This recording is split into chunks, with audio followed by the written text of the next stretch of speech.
Hi, ഞാൻ ഡെൽന ജോസ്. ഞാൻ ഒരു മാത്തമാറ്റിക്സ് ഗ്രാജുവേറ്റ് ആണ്.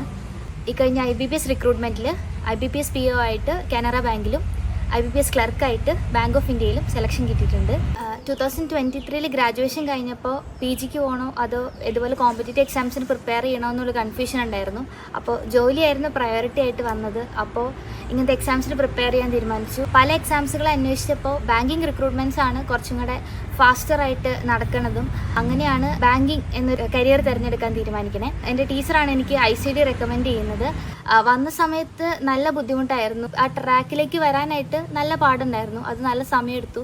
പക്ഷേ ഡീമോട്ടിവേറ്റഡ് ആയില്ല. ഓരോ എക്സാംസ് കഴിയുന്തോറും എവിടെയൊക്കെയോ വളരുന്നുണ്ട് എന്നൊരു ഫീലിലാണ് അങ്ങനെ കണ്ടിന്യൂ ചെയ്തത്. ഇപ്പോൾ ഈ ഒരു സക്സസ്സിൽ ICDക്ക് വലിയ പങ്കാണുള്ളത്. വരാൻ പോരുന്ന ആസ്പിറൻസിനോട് പറയാനുള്ളത് എന്തെന്ന് വെച്ചാൽ, നമുക്ക് ഡീമോട്ടിവേറ്റഡ് ആവാനായിട്ട് ഒരുപാട് കാര്യങ്ങളുണ്ടാവും ഒരു കോമ്പറ്റീഷൻ ഫീൽഡിലേക്ക് ഇറങ്ങുന്ന സമയത്ത്. അപ്പോൾ നമ്മളവിടെ സ്റ്റക്കായി പോയാൽ നമ്മുടെ ലൈഫ് അവിടെ സ്റ്റക്കായി പോകത്തുള്ളൂ. നന്നായി ശ്രമിച്ച ഒരു ദിവസം എന്തായാലും ആഗ്രഹിക്കുന്നൊരു ജോലി നമുക്ക് കിട്ടും.